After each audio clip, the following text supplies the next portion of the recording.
Hello students, जो next जो point है पार्टनरशिप एक्ट में वो है relation of partner to third party या फिर साझेदारों के गर्भित अधिकार। इम्प्लाइड जो अथॉरिटी है पार्टनर की वो क्या होती है। इस एक्ट का जो सेक्शन है 18 वो क्या डिफ़ाइन करता है कि एक जो पार्टनर है वो फर्म का स्वामी और एजेंट दोनों हो सकता है। किस तरीके से? स्वामी के रूप में वह फर्म की ओर से किए गए कार्यों के लिए बाध्य है। अगर वो एजेंट के रूप में कार्य करता है तो एजेंट के रूप में अपने कार्य से वो फर्म को बाइंड कर सकता है। तो इसी अधिकार को कि जो स्वामी की हैसियत से फर्म के सब कार्यों का उत्तरदायी उस पर होगा। जब वो एजेंट की हैसियत से जो भी कार्य करेगा तो वो अन्य साझेदारों के ऊपर उसका जो दायित्व होगा वो क्या रहेगा, समान रूप से दूसरे साझेदारों के ऊपर भी रहेगा। तो इसके इस अधिकार को जो सेक्शन 19 है भारतीय साझेदारी अधिनियम का जो सेक्शन 19 क्लॉज 1 है उसके अनुसार साझेदार का यह अधिकार जिसके द्वारा अपने कार्य से वह फर्म को बाध्य कर सकता है उसको हम क्या बोलते हैं, गर्भित अधिकार कहते हैं। तो गर्भित अधिकार के लिए कुछ आवश्यक शर्तें हैं, कुछ कंडीशंस हैं, वो क्या क्या हैं। प्रत्येक जो कार्य है वो फर्म के नाम से हो। जो भी कार्य पार्टनर द्वारा किया जाएगा वो फर्म के नाम से होना चाहिए। अगर वो व्यक्तिगत नाम से व्यवहार करता है तो वो व्यक्तिगत रूप से ही उस काम के लिए क्या होगा, उत्तरदायी होगा। इसके बाद अब फर्म को बाइंड करने की इच्छा, उसकी इंटेंशन है कि अपने कार्य से वो जो काम करता है वो कार्य फर्म के कार्य के अनुकूल हो और फर्म को वो उसके लिए क्या कर सके, बाध्य कर सके।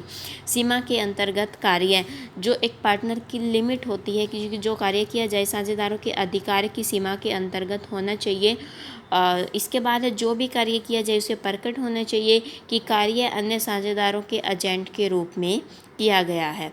तो इस तरीके से वो क्या कर सकता है, मतलब जब उसके पास ऐसा अधिकार होता है और उस अधिकार से वो फर्म को फर्म के जो नए पार्टनर है फर्म को बाउंड कर सकता है किसी काम के लिए, उसको बोलेंगे हम इम्प्लाइड अथॉरिटी। तो जो साझेदार है उसके पास क्या क्या अधिकार होंगे, गर्भित अधिकार के अंतर्गत साझेदार के कार्य हैं, क्या क्या कार्य ऐसे अधिकार के अंतर्गत है एक पार्टनर कर सकता है, वो क्या क्या काम होंगे। फर्स्ट है वह फर्म के व्यापार से संबंधित है, कोई माल का क्रय कर सकता है, माल को बेच सकता है, देनदारों से जो भुगतान प्राप्त करके फर्म की तरफ से रसीद दे सकता है, फर्म के खाते में चेक या बिल का भुगतान करना है, बिल स्वीकार कर सकता है, फर्म की जो संपत्ति है रुपया उधार ले सकता है, फर्म के व्यवसाय के लिए कर्मचारी की नियुक्ति कर सकता है, फर्म के नाम से अन्य पक्षों से फर्म की जो एसेट है उसकी जमानत पर रुपया उधार ले सकता है, और जो अन्य पक्षकार द्वारा फर्म के ऊपर चलाया गया कोई मुकदमा है या फर्म की रक्षा के लिए किसी वकील की नियुक्ति कर सकता है। तो एक एम्प्लॉयड, एक ऐसे पार्टनर के पास ऐसी अथॉरिटी होती है और इसको हम बोलते हैं एम्प्लॉयड अथॉरिटी, और इसके अंतर्गत उसको ये कार्य करने के जो अधिकार हैं वो प्राप्त होती हैं। लेकिन इसकी कुछ लिमिटेशंस भी हैं। वो लिमिटेशंस क्या क्या हैं कि गर्भित अधिकारों के अंतर्गत एक पार्टनर है जो वो क्या कार्य नहीं कर सकता, उसमें कौन कौन से कार्य होंगे।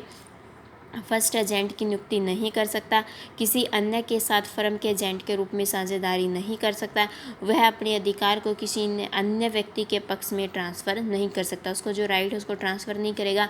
फर्म के ऊपर अगर कोई केस चला हुआ तो उसका पारस्परिक समझौता वो अकेला नहीं कर सकता, फर्म के झगड़ों को जो डिलीवर है पंचायत में डिलीवर नहीं किया जा सकता, फर्म अपने नाम से फर्म की ओर से बैंक में खाता नहीं खोल सकता, फर्म की ओर से कोई इनमूवेबल प्रॉपर्टी प्राप्त नहीं कर सकता। इसके बाद फर्म की जो लेनदारी के लिए कोई समझौता नहीं कर सकता और न ही उसको कम कर सकता। कोई लेनदारी जैसे कोई अमाउंट लेना था तो उस अमाउंट को कम करना। तो इस तरीके के जो अधिकार हैं वो एक इम्प्लाइड अथॉरिटी ऐसे पार्टनर को इसमें नहीं दिए जाते। नेक्स्ट जो पॉइंट इसमें करना है वो करना है implied authority and third party, गर्भित अधिकार और तीसरा पक्षकार। साझेदारी फर्म में जो प्रत्येक साझेदार का तीसरे पक्षकार के प्रति संयुक्त और व्यक्तिगत रूप से दायित्व होता है। जो ये दायित्व साझेदार द्वारा जो कार्य वो करते हैं उसके अंतर्गत साझेदार ने स्पष्ट या गर्भित अधिकार के अंतर्गत किया है तो साझेदार द्वारा जो किए गए कार्य हैं वो फर्म के कार्य कहलाएंगे और वो व्यक्तिगत रूप से और संयुक्त रूप से क्या होंगे, ऐसे कार्य के लिए उत्तरदायी होंगे। तो कौन कौन से ऐसे कार्य होंगे, देखो। फर्स्ट है साझेदार द्वारा स्वीकृत अथवा किए गए प्रतिनिधित्व के लिए फर्म का दायित्व। फर्म का क्या दायित्व बनता है? साझेदार द्वारा कोई स्वीकार किया या किए गए प्रतिनिधि, उसने कोई रिप्रेजेंटेशन दी है तो यहाँ पे फर्म का दायित्व क्या रहेगा? जहाँ पे साझेदार फर्म के व्यापार के संबंध में कोई कार्य करता है, अपनी स्वीकृति देता है, तो इसी कार्य के लिए जो कार्य या स्वीकृति से फर्म क्या होगी, उस काम के प्रति क्या होगी, बाइंड होगी। इसके बाद है जो वर्किंग पार्टनर होते हैं, जो एक्टिव पार्टनर होते हैं, सक्रिय साझेदार को दी गई सूचना के लिए फर्म का दायित्व सेक्शन 24 में डिफाइन किया है। ऐसे किसी साझेदार को दी गई सूचना जो प्राय फर्म के व्यापार के लिए कार्य करता है, मतलब जो एक्टिव पार्टनर है उसको कोई इन्फॉर्मेशन दी जाती है तो माना जाता है कि सारी फर्म को दी गई सूचना के समान समझी जाएगी। इसके बाद है फर्म के कार्यों के लिए साझेदार का दायित्व। फर्म की जो कार्य सेक्शन 25 में प्रत्येक साझेदार उसके साझेदार होने की अवधि में किए गए जो कार्य हैं, फर्म के प्रत्येक कार्य के लिए संयुक्त रूप से अन्य साझेदारों के साथ तथा व्यक्तिगत रूप से उत्तरदायी होता है। अगर उसने अपनी लायबिलिटी को सीमित नहीं किया है तो वो व्यक्तिगत रूप से भी उस कार्य के लिए क्या होगा, उत्तरदायी होगा। साझेदारों के गलत कार्यों के लिए फर्म का दायित्व, जब फर्म है जो फर्म के कारोबार की साधारण प्रगति में अगर किसी साझेदार ने दोषपूर्ण कार्य किया है जिससे क्या होती है, तीसरे पक्ष को कोई हानि होती है, जुर्माना या दंड देना पड़ता है, तो ऐसी दशा में फर्म उस सीमा तक क्या रहेगी, उत्तरदायी रहेगी जिस सीमा तक दोषी साझेदार स्वयं उत्तरदायी होगा। मतलब उसकी वजह से थर्ड पार्टी को कोई लॉस होता है। साझेदार द्वारा दिया गया कोई धन है, संपत्ति का दुरुपयोग अगर करता है तो फर्म का दायित्व क्या रहेगा? जब कोई साझेदार अपने स्पष्ट अधिकार है जो उसके अंदर कार्य करते हुए तीसरे पक्षकार से कोई संपत्ति क्या करता है, प्राप्त करता है, कोई धन प्राप्त करता है और उसका क्या करता है, दुरुपयोग, तो उसको जो तो इसके लिए ऐसी हानि के लिए जो फर्म है इस प्रकार की हानि के लिए क्या होगी, उत्तरदायी होगी। इसके बाद है साझेदार द्वारा कपट की दशा में फर्म का दायित्व। यदि कोई साझेदार तीसरे पक्षकार के साथ कोई ऐसी ट्रांजैक्शन करता है, कोई ऐसा व्यवहार करता है कि उसको फ्रॉड करता है तो जिससे तीसरे पक्षकार को हानि होती है, तो ऐसे लॉस के लिए जो फर्म है वो क्या होगी, रिस्पॉन्सिबल होगी। और साझेदार द्वारा किए गए जो उसका कर्तव्य उल्लंघन है उसके लिए फर्म का क्या यहाँ पे दायित्व रहेगा, लायबिलिटी क्या रहेगी फर्म की? यदि कोई पार्टनर है कोई नियम का उल्लंघन करता है जिससे क्या होता है, लॉस होता है थर्ड पार्टी को, तो ऐसे केस में फर्म जितना भी लॉस थर्ड पार्टी को होगा, ऐसे लॉस की जो लायबिलिटी होगी वो किसकी होगी, यहाँ पे फर्म की। नेक्स्ट जो टॉपिक है वो है टाइप्स ऑफ पार्टनर।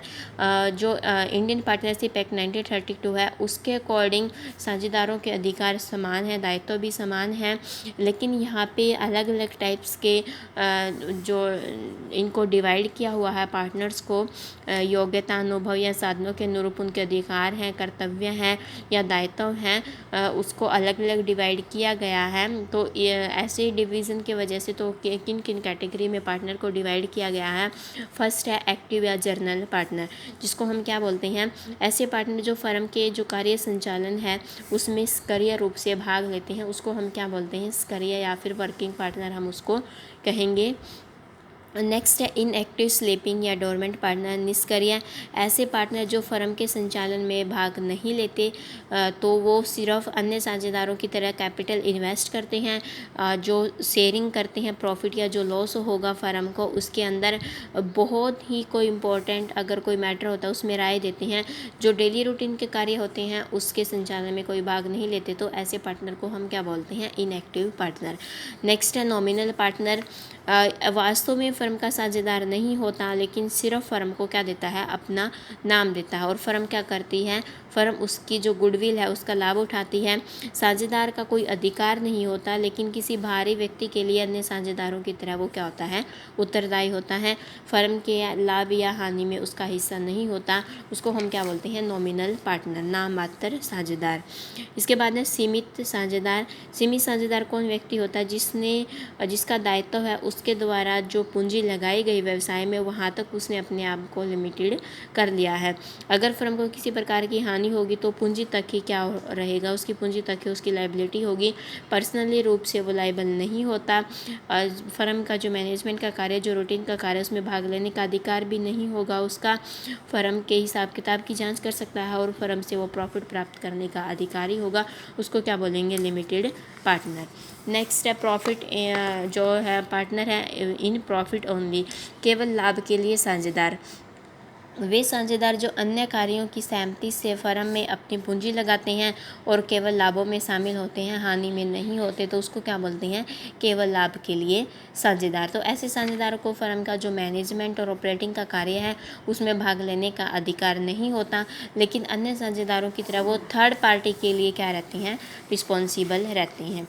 लास्ट है इसमें पार्टनर बाय एस्टॉपल या होल्डिंग आउट पार्टनर। प्रदर्शन द्वारा साझेदार कोई जो व्यक्ति है मौखिक या लिखित रूप से अपने शब्दों से या उसके नेचर बिहेवियर से जो उसने कंडक्ट किया है उसके कार्य से क्या लगता है कि दूसरे व्यक्ति को कि वो फर्म का क्या है? पार्टनर है। वास्तव में वो पार्टनर नहीं है, सिर्फ उसको क्या है? विश्वास है, और इस विश्वास पर जैसे फर्म को ऋण दे देते हैं, तो ऐसी केस में हम क्या बोलेंगे कि वो प्रदर्शन द्वारा साझेदार माना जाएगा।